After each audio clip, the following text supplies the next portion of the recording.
দেখো তোমাদের সাথে নিয়ে এসেছি কি আজকে একটা নতুন রেসিপি, সেটা হলো শসা।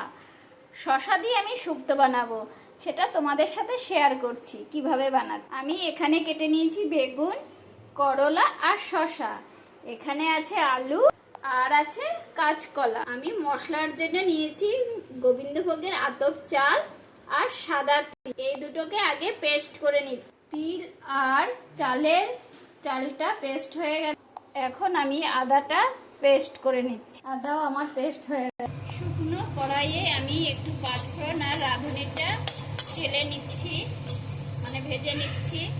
ভাজা হয়ে গেছে, এবার আমি তুলে নিচ্ছি। কড়াইয়ে দিয়ে দিলাম আমি সরিষার তেল। সরিষার তেলটা গরম হলে আমি বড়িটা দিয়ে দিচ্ছি। তেলটা গরম হয়ে গেলে এবার বড়িটা ভেজে নিচ্ছি। বড়িটা আমার লালচে করে ভাজা হয়ে গেল। আমি অল্প অল্প করে দুবারে তুলে নিলাম বড়িটা। এই তেলে এক এক করে আমি সবজিগুলো ভেজে নিচ্ছি। প্রথমে আলুটা ভাজা হয়ে গেছে, তুলে নিচ্ছি। কাঁচকলাটা ভাজা হচ্ছে। দেখো কাঁচকলাটা আমার ভাজা হয়ে গেল।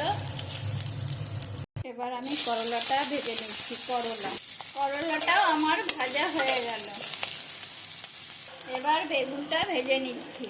দেখো বেগুনটা আমার লালচে করে ভাজা হয়ে গেছে, এবার তুলে নিচ্ছি। আমি একেবারে ফোড়ন দিয়ে বসিয়ে দিচ্ছি, ঠিক আছে। আমি পাঁচফোড়ন দিয়ে দিলাম, এতে শুকনো লঙ্কাও দিয়ে দিলাম। এর ভিতরে আমি শসাটা দিয়ে দিলাম। শসাটা দিয়ে ভালো করে নাড়াচাড়া করে নিচ্ছি। দেখো শসাটাকে ভালো করে এর ভিতরে আমি ভেজে নিচ্ছি। শসাটা ভাজা হয়ে গেছে, এবার আমি সব সবজিগুলো দিয়ে দিচ্ছি। সব সবজি দিয়ে দিলাম, ভালো করে নাড়াচাড়া করে নিচ্ছি। এতে আমি দিয়ে দিচ্ছি পরিমাণ মতো লবণ।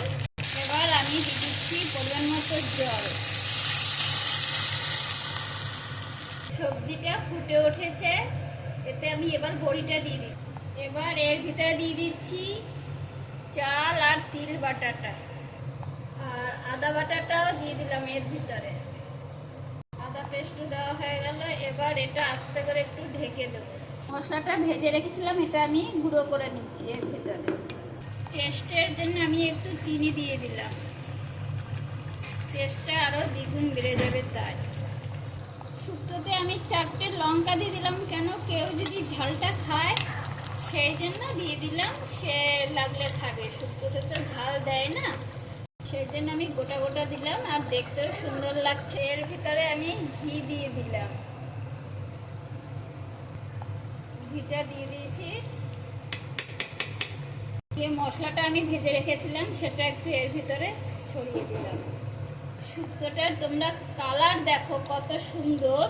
আমি বন্ধ করে দিলাম। আর খেতেও কিন্তু সেই রকম সুস্বাদু হবে। গরম ভাতে বাঙালিদের রান্নার ধারে কাছেও কেউ আসতে পারে না, তাই না? এই দেখো শুক্তোটা দারুণ লাগছে। আমি আশেপাশে আবার একটু দিব সবাইকে। তোমরা কমেন্ট করে বলো কেমন হয়েছে।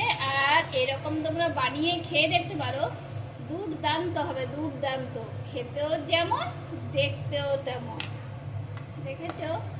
আর এইরকম নতুন যারা রেসিপি পেতে চাও তারা অবশ্যই আমার সাথে যুক্ত থাকবে। আর আমাকে অবশ্যই কমেন্ট করে বলবে। আর লাইক শেয়ার করতে কিন্তু ভুলবে না।